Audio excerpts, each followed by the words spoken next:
Okay, let's start with a big question. What if the entire public education system wasn't actually designed to create free, independent thinkers? What if its real purpose, its core function, was something else entirely? We're about to dive into a pretty serious analysis that challenges the very foundation of the modern school system, questioning its purpose, its history, and who really has the authority to run it. Let's get into it. So this is the question that frames our entire discussion. The sources we're looking at argue that the answer isn't some accident or a system failure. No, they claim the answer reveals a deliberate design that's been hiding in plain sight for over 100 years. It really forces you to ask, is the education system broken, or is it actually working perfectly, just not for the reasons we've been told? All right, first up, the system's architecture. The central argument we're going to explore is that public schooling didn't just sort of happen. It wasn't an accident. The sources claim it's a carefully engineered system, one that was built from the ground up to produce a very, very specific kind of person. And here it is, right at the heart of the argument. The claim isn't that the system is failing to create free thinkers. The claim is that it was never designed to in the first place. According to this analysis, its main job is to standardize students, to make them predictable and interchangeable for industrial and political needs. The end result? A population that is, by design, dependent. So where does this idea come from? Well, to back up this claim, the analysis points directly to this text, the 10th plank of the Communist Manifesto from 1848. Karl Marx explicitly called for state-controlled schooling combined with industrial production. Now, the sources we're examining argue this is not some historical coincidence. They say this is the actual ideological blueprint for putting education under the absolute control of the state. And this is the specific historical model that the sources claim was basically copied and pasted into the United States. It's called the Prussian system. And as they describe it, this model was never, ever about sparking intellectual curiosity or critical thought. It was a tool of the state, pure and simple, engineered to produce a docile, obedient population that would be loyal to the state above all else. The argument is that this exact template became the blueprint for American mass public education. Okay, so that architectural argument, it builds into a much deeper philosophical critique. Because if the design is intentional, then what's the philosophy driving it? Right here, the sources challenge a core assumption of all modern education, the idea that it can be somehow value neutral. They argue that neutrality isn't just difficult, it's a logical impossibility. Now, to really get this, we have to understand this Greek concept, paideia. This isn't just about learning your multiplication tables or the dates of historical events. Paideia is the total shaping of a child, their worldview, their values, their character, everything. The analysis is insistent. Every single educational system is performing a paideia. There's no escaping it. The only question is, which one? The sources lay out a theological argument using a really simple logical sequence that's based on Proverbs 1:7. Okay, so follow the logic. If step 1 is that the fear of the Lord is the absolute starting point of all knowledge, and step 2 is that a secular system intentionally removes that starting point, then what's the result? Well, it's not neutrality. You've simply replaced that foundation with a different one, a worldview where man, or more specifically the state, becomes the ultimate measure of all things. And this is the crucial takeaway from that logic. The sources argue that all facts are, in reality, God-interpreted facts. So to teach that 2 + 2 = 4 without ever acknowledging the creator who authored the very laws of mathematics is, in their view, to make a profound theological statement.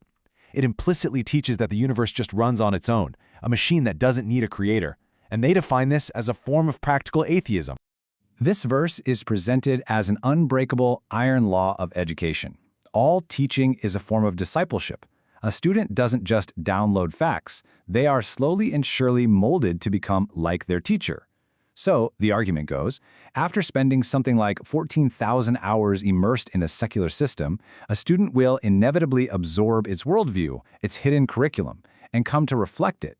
So you can see where this is going. This leads directly to a massive conflict of authority. If all education is really worldview formation, then who has the legitimate right to be in charge of it? The sources frame this as a critical jurisdictional battle. Whose court is this in? The framework presented in this analysis divides all of governance into 3 very distinct sovereign spheres. You've got the family, which is responsible for discipleship using the authority of the rod. You've got the church, responsible for doctrine with the authority of the keys. And you've got the state, responsible for punishing civil evil with the authority of the sword. The key assertion here is that these jobs are separate. They are not supposed to overlap, especially when it comes to a child's education. The sources anchor the responsibility for education firmly within that family's sphere, pointing to passages just like this one from Deuteronomy. The command to teach them diligently isn't given to a committee or a government agency, it's given directly to you, the parents. The analysis is really emphatic on this point. Nowhere in Scripture is this authority handed over to the state. Therefore, any state-run education is seen as a massive jurisdictional overreach. This brings us to what the analysis calls the ultimate forensic question, and it's based on Jesus' famous statement to render unto Caesar what is Caesar's. To figure out who has jurisdiction over a child's education, you first have to ask, whose image is stamped on that child? Is it Caesar's, or is it someone else's? And the answer, according to the theological argument in these sources, is absolutely unequivocal. Children bear the imago Dei, the image of God. Therefore, they belong in the category of God's things, not Caesar's things. And this single fact, they argue, places their moral and spiritual formation fundamentally outside the state's rightful jurisdiction. Okay, so if the architecture, the philosophy, and the jurisdiction are what the sources claim they are, what are the results? What are the measurable outcomes in the real world? This part of the analysis shifts from the theory to a cold, hard audit of the system's report card. What are we looking at here? What does this number mean? That's the drop in 12th grade math scores in just a single decade, according to the nation's report card. But here's the twist. The analysis we're exploring doesn't actually see this academic decay as a failure of the system. Instead, they argue it is a perfectly predictable outcome of a system that was designed for social compliance, not for academic excellence. And it goes way beyond academics. The analysis points to what it calls a full-blown spiritual crisis. Citing research from Vadi Bacham, it highlights a staggering statistic. Somewhere between 70 and 88% of children from Christian homes are said to walk away from the faith after going through the secular school system. This is attributed to the intense cognitive dissonance, this syncretistic worldview, that happens when you try to hold two completely contradictory belief systems at the same time. The analysis uses this proverb to argue that outsourcing your child's paideia, their total worldview formation, to the state is basically the modern equivalent of leaving a child to himself. They contend that it's a form of parental neglect, not in a legal sense, but in a deeper, spiritual and jurisdictional sense, with predictable and frankly damaging consequences for both the child and the family. So after auditing the state-led model, the sources don't just leave it there. They conclude by presenting what they see as the biblically and logically consistent alternative, a deliberate return to family-led education. And here, the analysis brings in data from the National Home Education Research Institute, or NHERI. According to this data, homeschooled students consistently and significantly outperform their public-schooled peers on standardized tests. We're talking by 15 to 30 percentile points. This is put forward as direct evidence that the family model isn't just jurisdictionally correct, but it's also academically superior. This table really just lays it all out, a side-by-side comparison that gets to the heart of this whole analysis. On one side, you have the state-led model. Its goal, a standardized labor force. Its result, a dependent voter. On the other side, the family-led model. The goal there, a free servant of God. And the result, an independent thinker. Ultimately, according to this audit, it all comes down to two things. Who's in charge, and what is the goal?